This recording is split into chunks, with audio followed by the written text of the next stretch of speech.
President Trump set to consider invoking the Insurrection Act in Minnesota during a meeting at the White House today. This comes as protesters ignore calls from even Democratic leaders in the state to go home.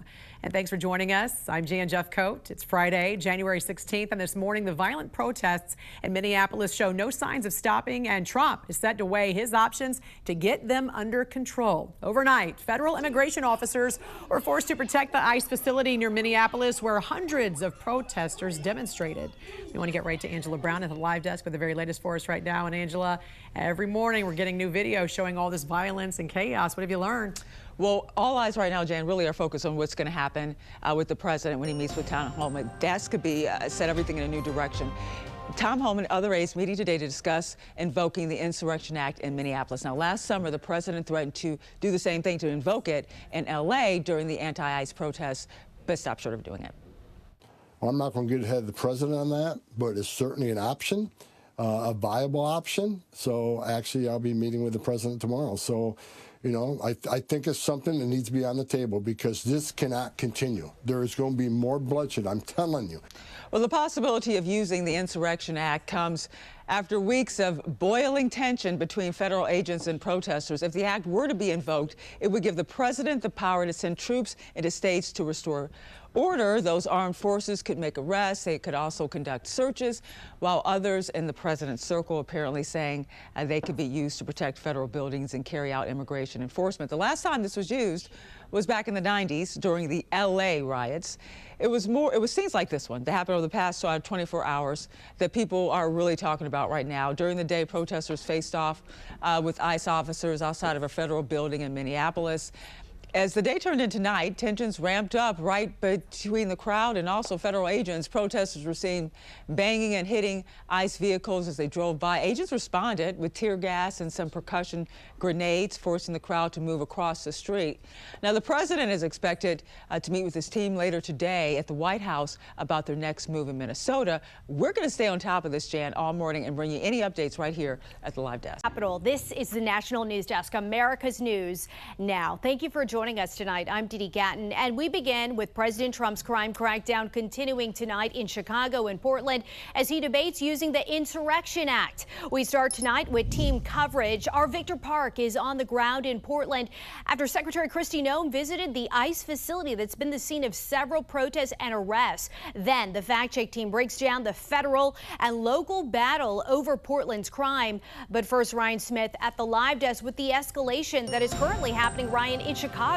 Yeah, Didi, here a first look at the first wave of National Guard troops. You see them here coming to the state of Illinois from Texas, unloading rifles and gas masks, specifically here in Elwood, Illinois. That's about an hour south of the city of Chicago. President Trump once again today threatening to invoke the Insurrection Act to expand military force across American cities, something this country has not seen since the civil rights movement. Here's the president.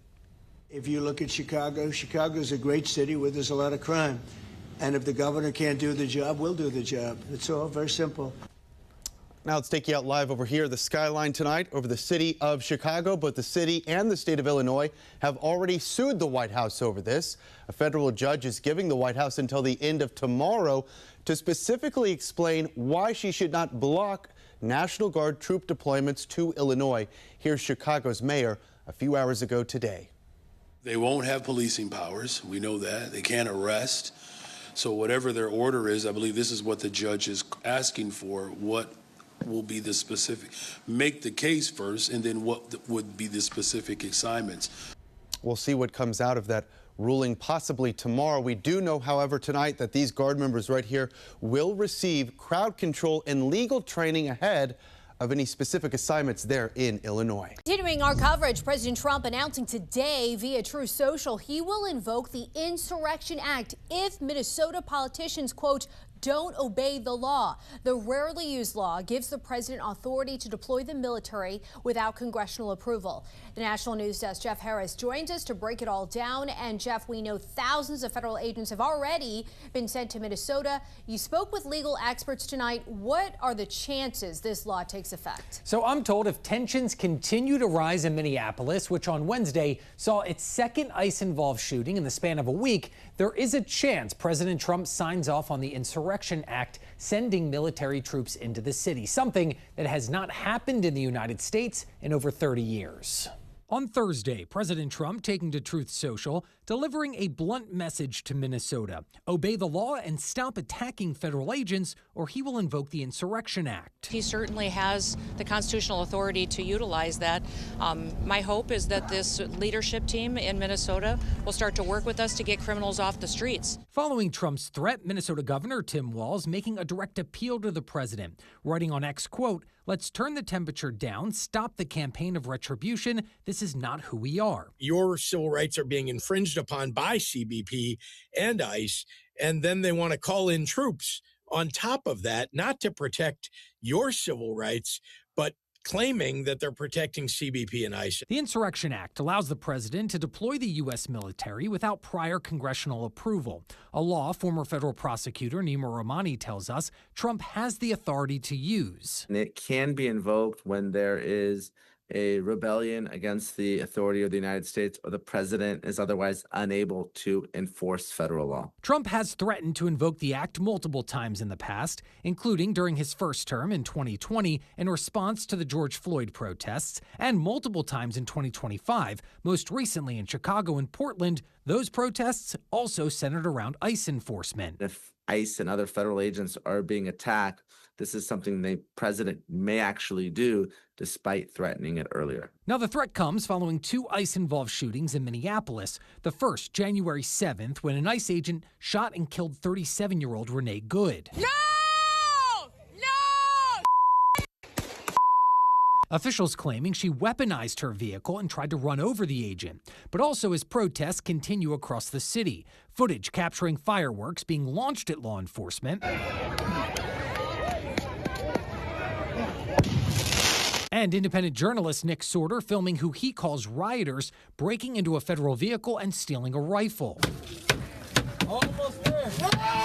Oh, wow.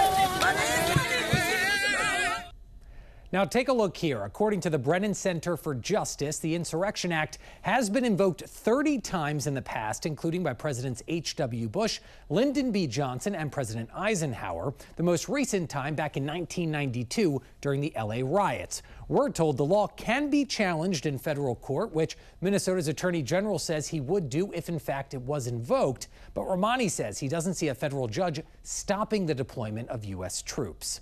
Reporting for the National News Desk, I'm Jeff Harris.